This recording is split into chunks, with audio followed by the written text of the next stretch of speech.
In today's video blog, I'm going to be talking about keloids and the surgical treatment of keloids. Keloids can be a difficult problem for patients because they have a tendency to recur. When I first want to talk about it, what is a keloid? A keloid is a reaction of the body's immune system. And what happens after there's a trauma to the area, there can be a cut, there can be incision, there can be trauma to the area. And what happens during the healing phase, the body doesn't stop healing. It becomes an overactive healing phase. And so what happens, instead of forming a nice small line scar, they formed a very heaped up large scar. And so this has many treatments of keloids, but I'm going to talk about what the surgical treatment is for keloids. When I see a large keloid, I typically will recommend excision of the keloid. And the steps that I take to excise it is what I do is I never touch the normal skin during the excision of a keloid. Because like I said, trauma can cause a keloid, so I don't want to cause any trauma to the normal skin. So when I remove the keloid, I only actually touch the keloid.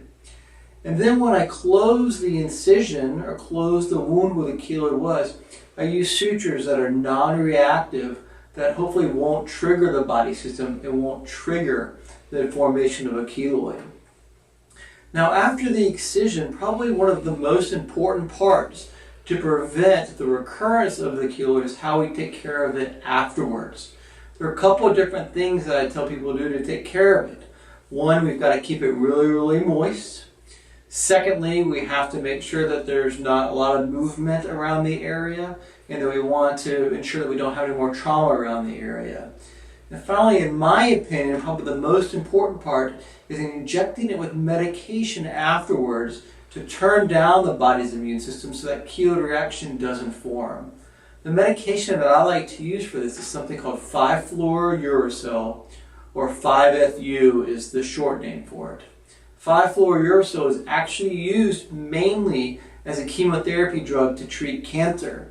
And what it does is it kills cells that are growing very fast. In my mind, that's very similar to a keloid. Keloids are the body's natural cells that are growing too fast. So I inject the body with that medication during the procedure, and I do a series of those injections after the procedure. Using this method, I've treated many keloids very successfully, and I've treated many keloids that have been treated elsewhere that didn't work. And using this method, it worked very well. So in today's blog, I hope people understand, one, what a keloid is, how we treat it surgically, and the methods I take after surgery to prevent the keloid from coming back. Thank you very much.